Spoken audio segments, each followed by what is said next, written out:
আমি আপনার পুত্রকে প্রত্যেকটা স্থানে খুঁজেছি, কিন্তু কিন্তু কোথাও খুঁজে পাইনি ওকে।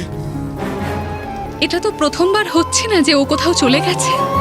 ওকে আমরা প্রত্যেকবার সবাই মিলে ঠিক খুঁজে বের করি। নন্দী, তাড়াতাড়ি করো, বৈকুণ্ঠে যাও, কেউ ব্রহ্মলোকে গিয়ে দেখো, হতে পারে ওখানেই গেছে। হ্যাঁ মাতা।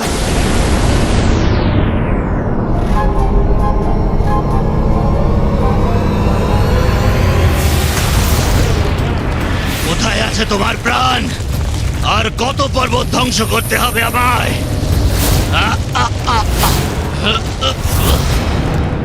একটা একটা করে পর্বত ভাঙতে গেলে অনেক সময় লাগবে। আমাদের এইগুলো একসঙ্গে ধ্বংস করতে হবে, কারণ ভোর হলে পিতাশ্রী আমার প্রাণ নিজের কাছে ডেকে নেয়।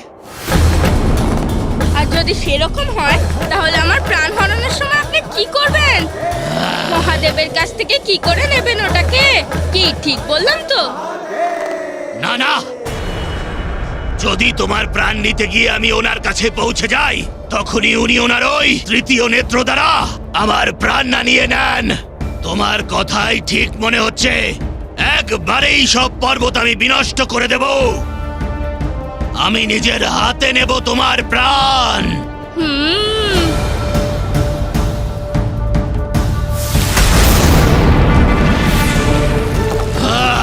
কই?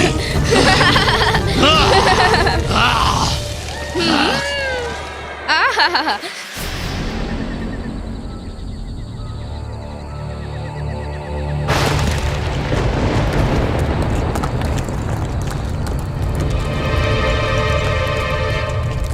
এসব কি হচ্ছে ওখানে?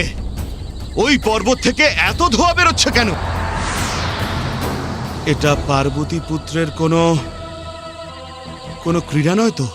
না না, যদিও ওখানে থাকে তাহলে অবশ্যই কোনো সংকটে আছে। যাই হোক, আমাকে মাতা পার্বতীকে গিয়ে জানাতে হবে।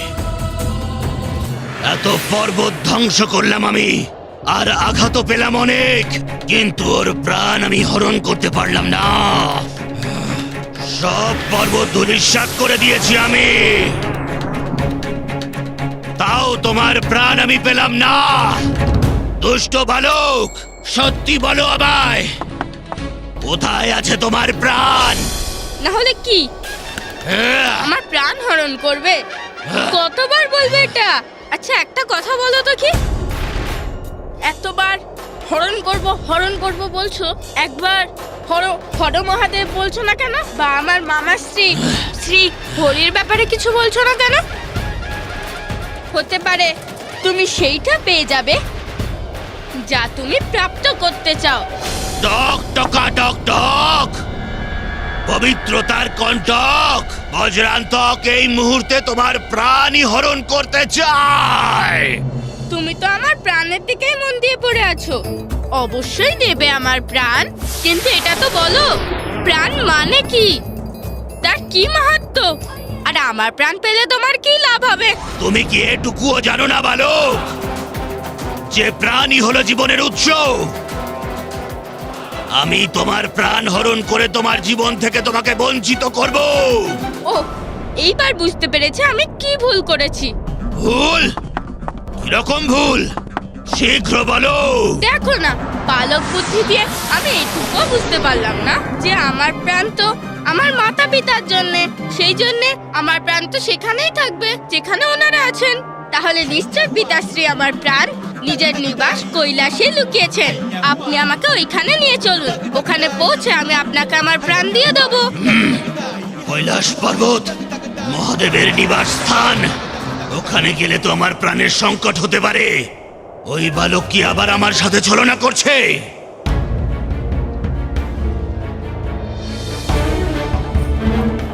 এই বালক তো আমার সাথে পরিহাস করছে। প্রাণ খোঁজার জন্য কোনো উৎসাহ নেই এই বালকের।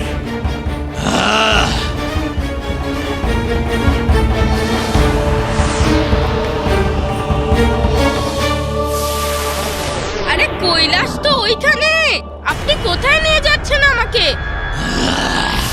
আরে ওটা কি ছিল? কি হলো মা, তুমি কিছু দেখলে নাকি?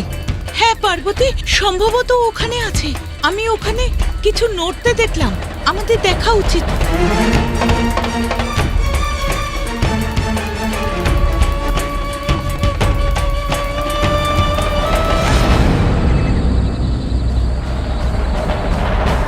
আরে আরে, এ আমরা কোথায় যাচ্ছি? ওইদিকে। কোথায় যাচ্ছেন আপনি? দাঁড়ান। বড় দুষ্টু এই বালক, টকটকা টকটক, সব সময় আমাকে কথার মায়াজালে বন্দি করতে চায়, কিন্তু এইবার আমি ওর কোনো কথা শুনবো না। নিচে নামো দুষ্টু বালক। আরে আপনি কি করছেন? আহ! আ, আ, আ!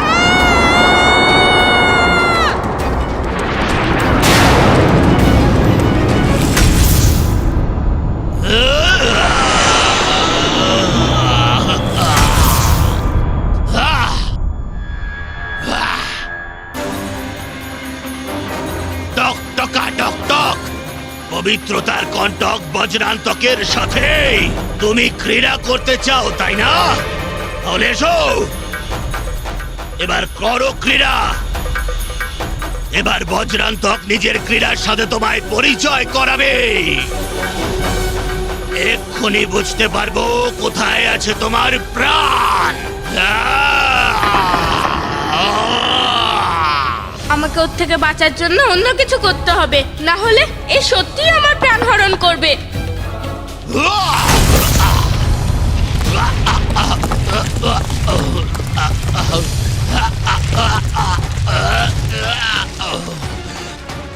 আরে এই বালক কোথায় গেল?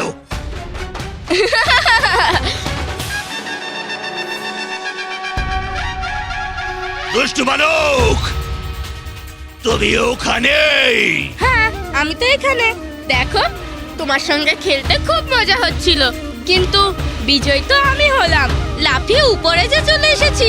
চলো, খেলা যদি শেষ হয়ে যায় তাহলে এবার কৈলাসে যাওয়া যাক। কৈলাসে নিয়ে যাব না তোমায়, আজ সর্বনাশ করব তোমার। ও, আমার মনে হচ্ছে আপনি এখনো খেলতে চান। কোনো ব্যাপার না, আমার তো তাতে আরো মজা হবে।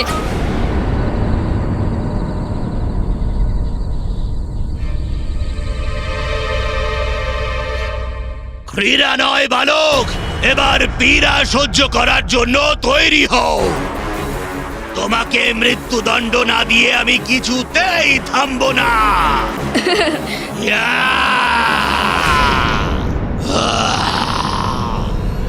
সুরমশাই,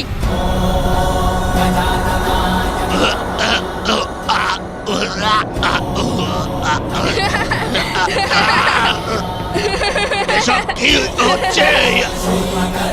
এত তীব্র বাতাস, আমি তো কিছুই দেখতে পাচ্ছি না। চারিদিকে শুধু অন্ধকার দেখছি।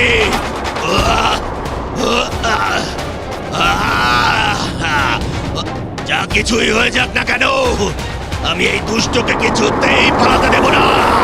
এর প্রাণ অবশ্যই নেব আমি। খুব ভালো সুরমশাই।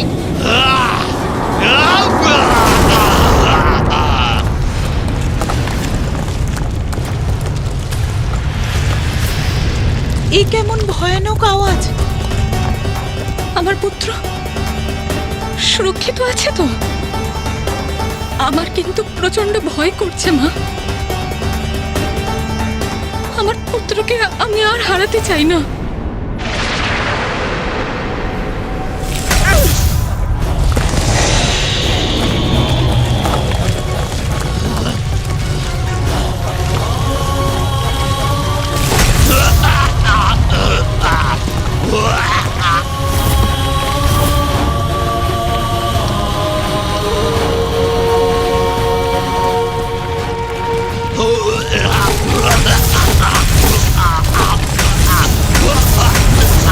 আবার কিচ্ছু হতে পারে না। পবিত্রতার কণ্টক বজ্রান্তক আমি, এর প্রাণ নিয়েই ছাড়বো আমি।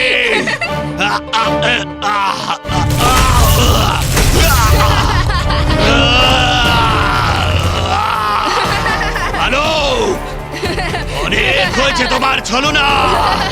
এবার আমি আমি অত্যন্ত সাবধানে থেকে তোমাকে ধরে তোমার প্রাণ হরণ করে নেব।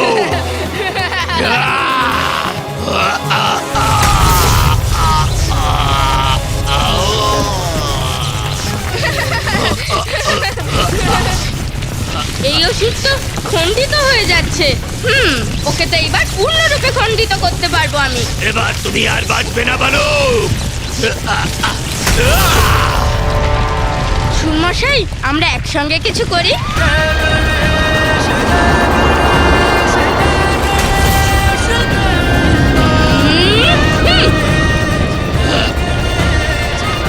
ও তো দেখছি এগুলো আমার দিকে ছুড়ে দিল।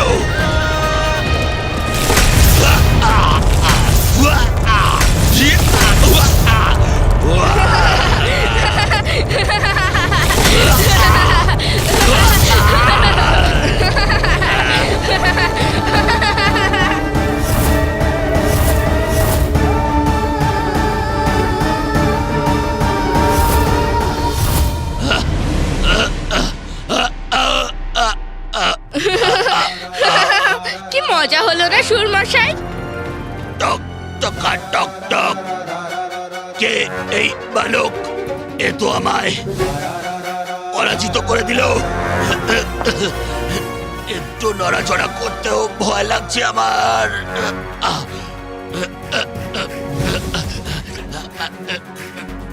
একটুও তো নড়তে পারছি না আমি। যদি একটুও নড়ি তাহলে খণ্ড খণ্ড হয়ে যাব। কি হলো সুরমশাই? আমার প্রাণ হরণ করবেন না? উড়বেন না নাকি? মনে হচ্ছে আপনার নিজেরই প্রাণ পাখি এখন উড়ে যাবে।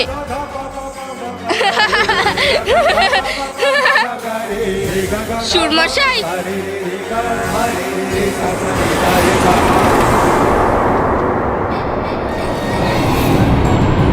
না না না।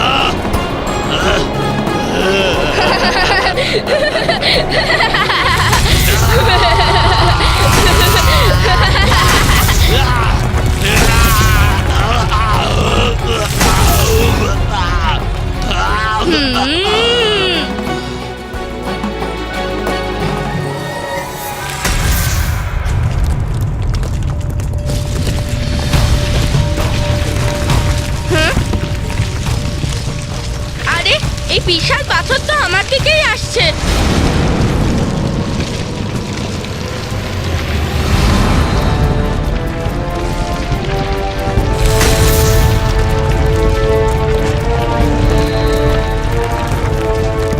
আরে এসব কোথা থেকে পড়ছে?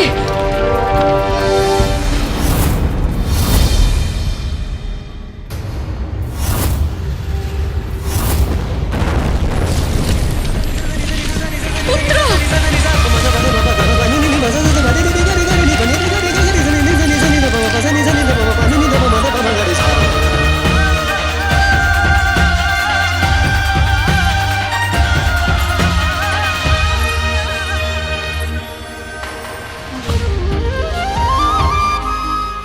মা, তুমি এখানে? আর আপনারা সবাই এখানে কি করছেন?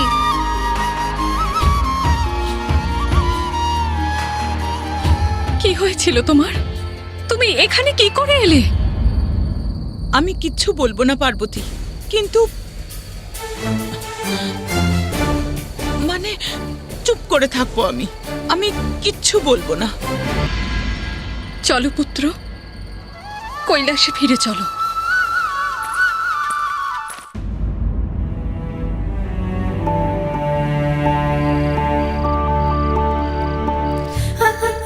ব্যাস সোনা, এবার অনেক হয়েছে।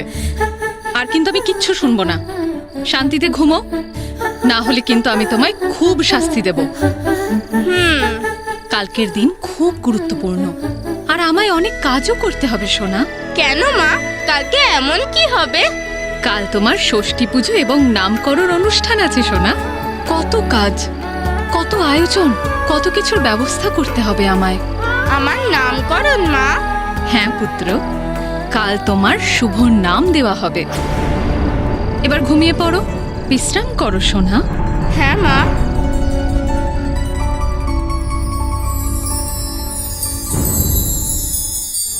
আপনাদের সবাইকে প্রণাম। আপনারা সবাই এখনো এখানে? আপনাদের সবার তো বিশ্রামের প্রয়োজন ছিল। কাল ভোরেই আমাদের যাত্রা যে শুরু হবে। যাত্রা? কিরকম যাত্রা সূচি? কোথায় কোথায় যেতে হবে আমাদের? আপনি ভুলে গেছেন স্বামী, কাল পার্বতী নন্দনের ষষ্ঠী পুজো আর ওর নামকরণের আয়োজনও করা হয়েছে। আমাদের যাওয়াটা অতি আবশ্যক। দেবী পার্বতীর পুত্রর নামকরণের অনুষ্ঠান। তো তুমি কি চাও? আমরা সমস্ত দেবতা নিজেদের কার্য ছেড়ে ওই গজমুখের নামকরণে পৌঁছে যাব?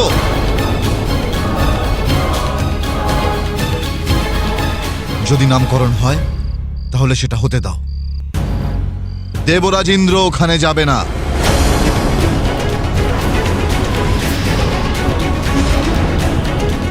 স্বামী, স্বামী এসব কি বলছেন? ক্ষমা করবেন দেবরাজ, যদি কালকের উৎসবে আমরা সকল দেবতারা অংশগ্রহণ না করি তাহলে মহাদেব আমাদের ওপর রুষ্ট না হয়ে যান। স্বামী, দেবাদিদেব মহাদেব আর আদিশক্তি মাতা পার্বতীর পুত্র লাভ হয়েছে। ওনাদের সাথে আমাদেরও এটা খুবই আনন্দের বিষয়। মহাদেব আর মাতা পার্বতীর আনন্দে আমাদেরকেও সম্মিলিত হওয়া প্রয়োজন, না হলে মহাদেব রেগে যাবেন। যদি আমি না যাই তাহলে মহাদেব রুষ্ট হয়ে যাবেন। আর ওই গজমুখ ভোলানাথ আর মাতা পার্বতীর পুত্র, আর এটাই আমার বাধ্যতা। সেই জন্য আমাকে ওই গজমুখর নামকরণে উপস্থিত থাকতেই হবে। এই আনন্দ উৎসবে ভাগ নেওয়ার জন্য স্বামী কেন রাজি হচ্ছেন না? দেবরাজের আবার হলোটা কি? উনি মহাদেব আর এই পার্বতীর আমন্ত্রণকে অস্বীকার করার কথা ভাবছেনই বা কিভাবে? মহাদেবের আমন্ত্রণে অনুপস্থিত থাকা তো নিজের বিপদকে নিজে ডেকে আনার মতো। দেবরাজ কৈলাসে যেতে অস্বীকার করলেন, এটা কোনো ভবিষ্যৎ সংকটের পূর্ব সংকেত নয় তো?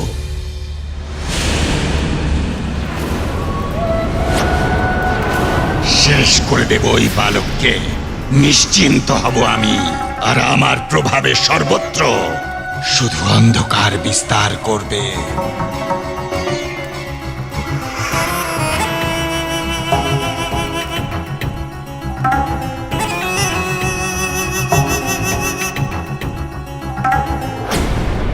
কি সংবাদ নিয়ে এসেছো?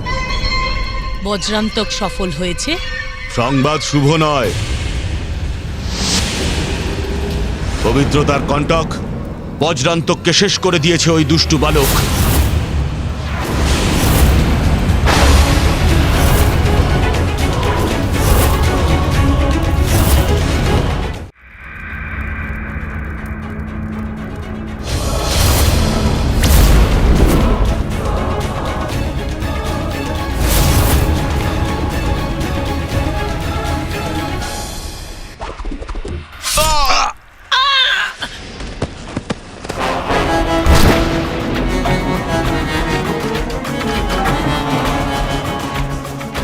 ব্যাস, এইবারে আমি স্বয়ং যাব।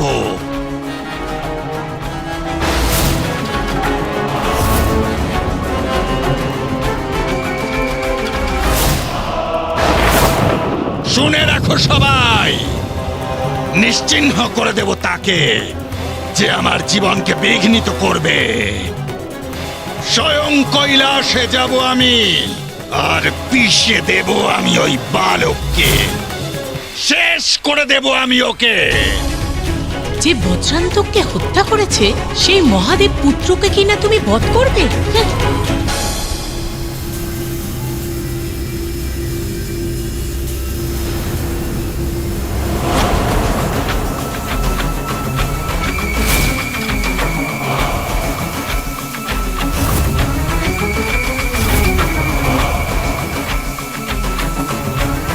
আমার ঢাল হলো আমার এই মায়াবী কবচ, যে কোনো সংকট থেকে আমায় রক্ষা করবে।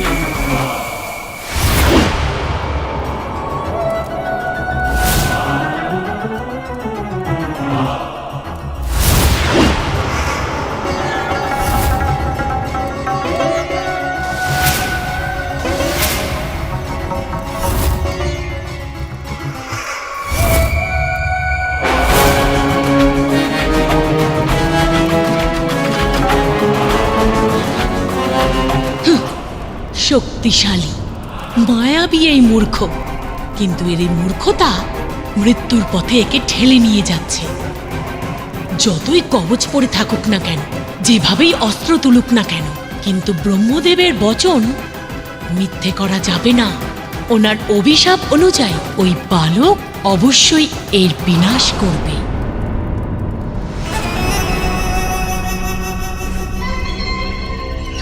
ভালোই হয়েছে, ওখানেও ওর প্রাণের থেকে মুক্ত হবে, আর আমি এখানে মুক্ত হব ওর আতঙ্ক থেকে।